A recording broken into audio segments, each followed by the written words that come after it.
All right, here is a Halloween idea, part 3 for you. Get the CD or just find it on YouTube. It's called A Night in a Graveyard / A Night in a Haunted House from 1987. Okay? Get the CD, load it onto your phone, connect it to your Bluetooth speaker, or if you have some other type of stereo setup, or just play it off of YouTube.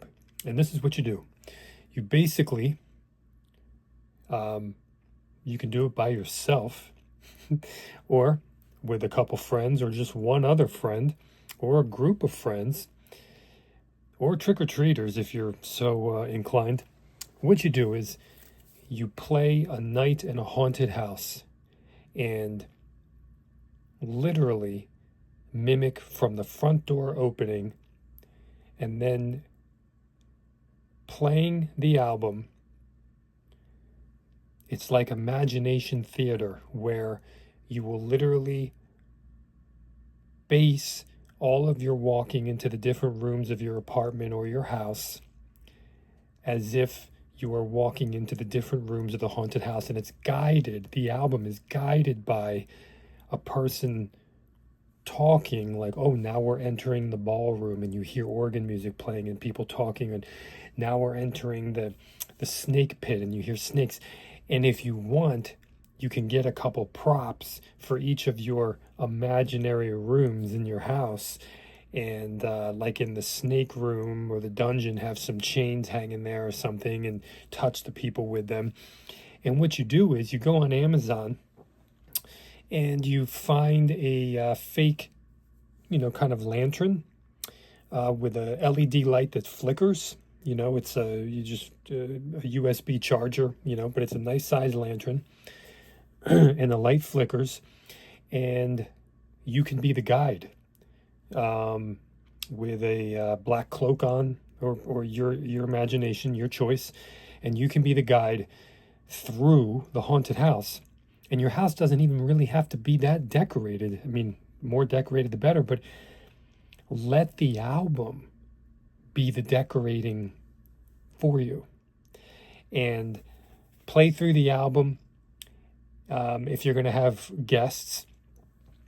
And just so you're prepared to know, maybe, oh, that would be the good room to be the ballroom, and just do it in the dark. The whole house is pitch black except for your lantern, so it really allows the imagination to kind of fly.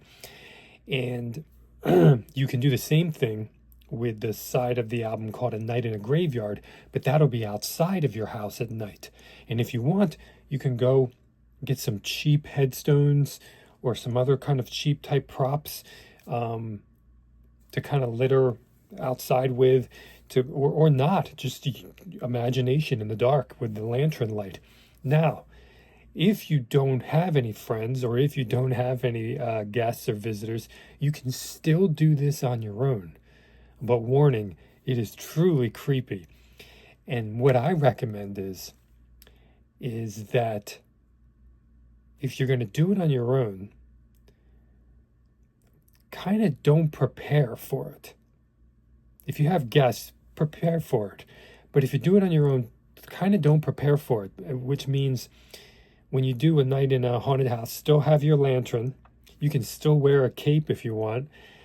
And when you do A Night in a Haunted House, just start outside the door of your place. And when you do A Night in a Graveyard, just start outside somewhere and get ready for a Halloween adventure, 2 Halloween adventures that you might have never experienced before. A Night in a Graveyard / A Night in a Haunted House from 1987 will be your decoration, will be your basis.